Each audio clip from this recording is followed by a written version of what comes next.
Yes, this is me in 1989. Freddy was alive and Soviet Union was still holding on for dear life. And this is 2026.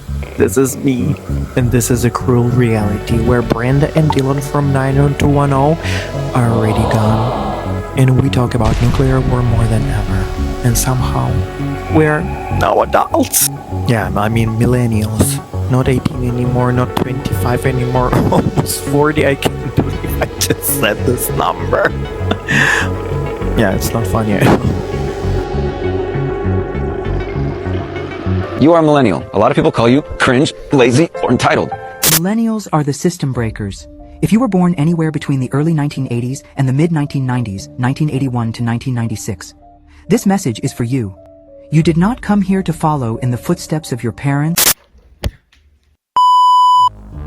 Today, we are diving into one very normal life of a millennial who lives on this planet, and on a random Monday morning, get dressed for a work, not even knowing that by the evening, he will have a 39-degree fever and be sick for the rest of the week. Which honestly might not even be the worst thing. To have a mood on Monday morning. This is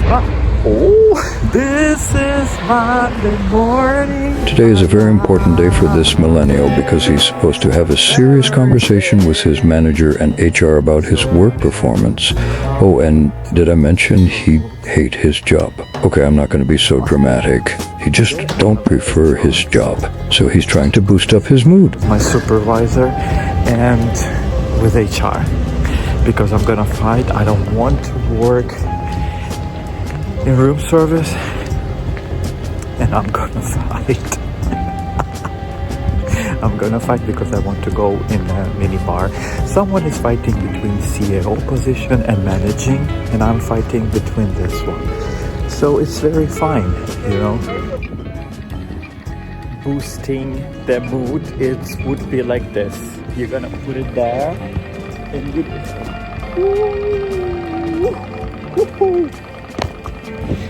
and then you just run because you already boost your mood for Monday. It's like a very easy exercise, but not for this millennial who was very shy all the time. So I have a perfect mood today. I just want to laugh. Yeah, the millennial argue with his manager all the time. This is not the first fight he has. And yes, his colleagues call him Deva. Some of them even tell him he should just become an influencer for a time, because apparently hotel work not for him. And honestly, maybe they're not completely wrong. Yeah, that's why I just want to officially downgrade myself from room service to mini bars. Yeah, you know, this mini bars, you just go into rooms and refill snacks and drinks. That's it. And yes, I know, I'm overqualified for all of these jobs. So after a little battle with HR and his manager, he went home and started a new fight with a seasonal virus he probably caught from a girl who was sitting right next to him 2 days ago. But he was too shy to stand up and change seats. After changing 10 jobs, this millennial already knows one thing: sick leave is totally fine here. He can stay home and still get paid. Honestly, not the worst outcome. I'm a millennial and I have ADHD. I think, for me, the times we live in are sort of a choose-your-own adventure of mental illness. And millennials have been given a lot of intense information. People think we're crazy and they're right, so that's not a misconception. Millennials, also referred to as Generation Y, are the generational group who follow Generation X and are typically categorized as people born between 1980 to the mid-1990s. So the clearer it becomes, it's not just you. You're not immature, and you're definitely not alone. There's even a name for this feeling. Many millennials describe it as muddling through the current stage of life, waiting for something to happen that will snap them out of it and kickstart the life they're supposed to have, a life that often looks an awful lot like their parents. This is called the waiting room effect, the sense that you aren't truly living your life yet, that you're just waiting for the signal that it has officially begun. But what if that signal never comes?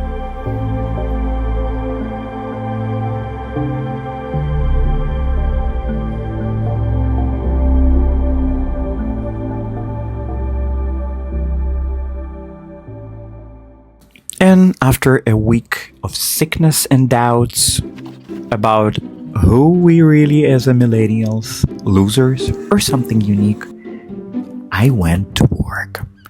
Same uniform, same routine, nothing changed. Working with other millennials, I noticed something. We're all just trying to survive in our own way. Some stay for family, some don't know what they want, and some are actually okay. And then there's me feeling like I'm meant for more, but not knowing where that more is. Of course, I'm in a new country. I started from zero, so maybe I'm not behind. Maybe I'm just on a different level. Lately, I think of life like a game. I can't control everything, but I can play it. And maybe we're not lost. We're just figure it out without a certain map road. And in the evening, this millennial decided to get into something a bit sacred. So he went to the theater. One of many millennials who likes to think they're creative, and ours is really creative. He went to his favorite actress, but after the performance, he was disappointed. In movies, she was so much more interesting than standing on a stage with monologues. It just wasn't it. Honestly, he regret he go there. So he went to sleep, because tomorrow was his official day off, Tuesday, and according to his plans, it was supposed to be a very productive day.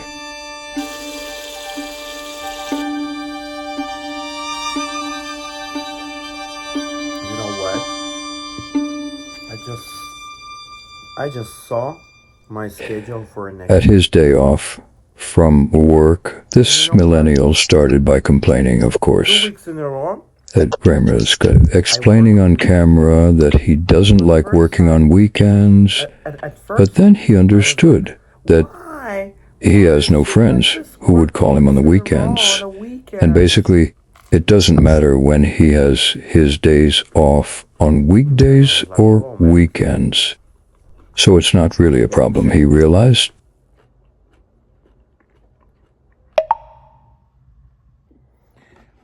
April 1st. As a result, he decided to write to his ex-boss on LinkedIn that she's a bitch.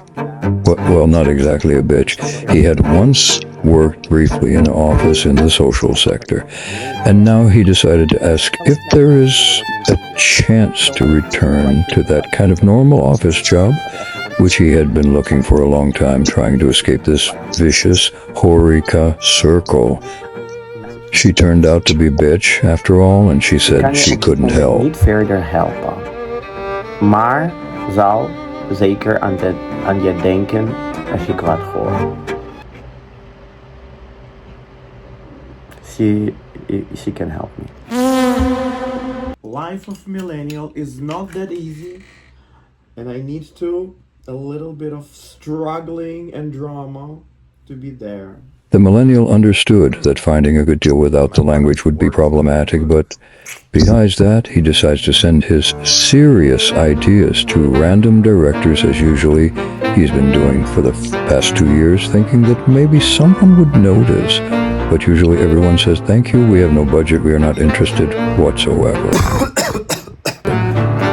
Then he decided to do some exercise and, of course, compose his music, still hoping to ride ahead one day and become a star. Press Control-C.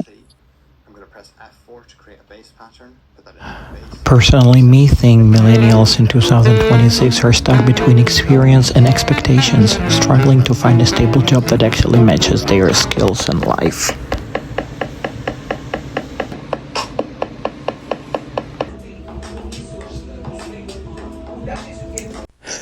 Tired of his crazy productivity, he went to bed with a book, understanding that tomorrow would be a new day at his hated job, still not knowing that his boss would again want to talk to him about his night shifts.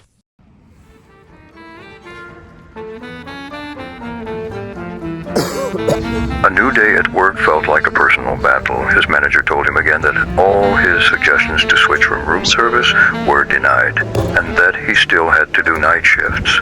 This millennial was devastated and tired of fighting with a manager who didn't want to understand him. Max got home with a sad face and evil plan, either to get fired or go on burnout. This millennial didn't see any other option, but he also couldn't stay without a job. The cruel reality hit him, so he took a sedative and went to sleep.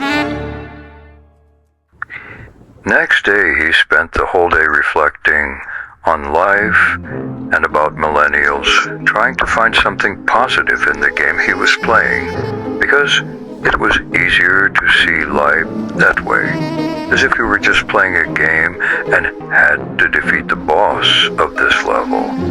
But how do other millennials live? Was he really the one who felt lost? I'm just a weird. And it's fine.